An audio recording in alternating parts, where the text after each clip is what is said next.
ரொம்ப நான் கஷ்டத்தோடு இருக்கிறேன், என்னை யார் பார்த்தாலும் என்னை ரிஜெக்ட் பண்ணுறாங்க, இவன் யாரு அப்படின்னு சொல்லி என்னை கேட்குற அளவுக்கு நான் மாறிட்டேன், என்னை எல்லாருமே வெறுக்கிறாங்க, என்கிட்ட அன்பு செலுத்த யாருமே இல்லை, யாரும் என் கீழே பாசமாக பேசுறது கூட ஆள் இல்லைன்னு சொல்லி ரொம்ப கலக்கத்தோடு கூட ரொம்ப வேதனையோடு கூட இருக்கீங்களா?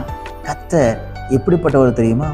நம்ம சொந்தக்காரங்கள்லாம் நம்மளை விட்டு போனாலும் சொந்தக்காரங்களை நம்ம பக்கமாக வர வைக்கக்கூடிய தேவன் தான் நான் பிரசங்கித்து கொண்டிருக்கிற இந்த ஆண்டவராக இயேசு கிறிஸ்து. நம்மளை பிடிக்காம நம்மளை விட்டு தூரம் போனவங்கெல்லாம் நம்ம பக்கமாக வருவாங்க. ரூத் எழுதின சரித்திர புத்தகம் 4ஆம் அதிகாரத்தில் ஒரு வசனத்தை நான் உங்களுக்காக வாசிக்கிறேன். 14ஆம் வசனத்துடைய கடைசி பகுதி இப்படியாக சொல்லுது, இன்று உனக்கு தயை செய்த கர்த்தருக்கு ஸ்தோத்திரம். நகோமிக்கு கர்த்தர் தயை செய்தார். எப்படிப்பட்ட தயை தெரியுமா? அவளை விட்டு எல்லாரும் போயிட்டாங்க, அவளை விட்டு எல்லாம் போயிடுச்சு. சந்தோஷங்கிற ஒரு வாழ்க்கை மறைஞ்சி துக்கங்கிற வாழ்க்கை அவளை பிடிச்சுக்கிட்டு, இனிப்பு இனிமை என்கிற ஒரு வாழ்க்கை மறைஞ்சி கசப்பு என்கிற வாழ்க்கை மாறிடுச்சு. ஆனா கர்த்தர் என்ன செய்யாது தெரியுமா? அவளுக்கு தயை பண்ணினார். தயை பண்ண உடனே என்ன நடந்துச்சு தெரியுமா?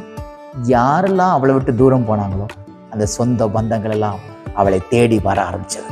எனக்கு அன்பான தேவனுடைய பிள்ளைகளே, இன்னைக்கும் உங்களை விட்டு தூரம் போனவங்க உங்களை தேடி வருவாங்க. நீங்க அவங்கள தேடி போக தேவையில்லை. நீங்க ஆராதிக்கிற தேவனிடத்துல நீங்க ஜெபம் பண்ணும் பொழுது தேவன் அவளை திருப்பி கொண்டு வருவார். உங்க பிள்ளைங்க ஒருவேளை உங்களை விட்டு தூரம் போயிட்டாங்களா, உங்களை மறந்து போயிட்டாங்களா, எங்க இருக்காங்கன்னே தெரியல அப்படின்னு சொல்றாங்களா, இல்ல அவங்க உங்களை பார்த்து சொன்னாங்களா, எங்கேயாவது போயிரு, கண்ணு கட்டாத தூரத்துக்கு போயிரு, நான் உன்னை பார்க்கவே கூடாதுன்னு சொல்லியிருக்காங்களா, அவர்களை கர்த்தர் திருப்பி கொண்டு வந்து உங்களுக்கு தயை செய்வார். எதெல்லாம் உங்களை விட்டு போச்சோ அது எல்லாம் உங்களுக்கு திரும்ப வரும். தயை கிடைக்கும், தயை கிடைக்கும்.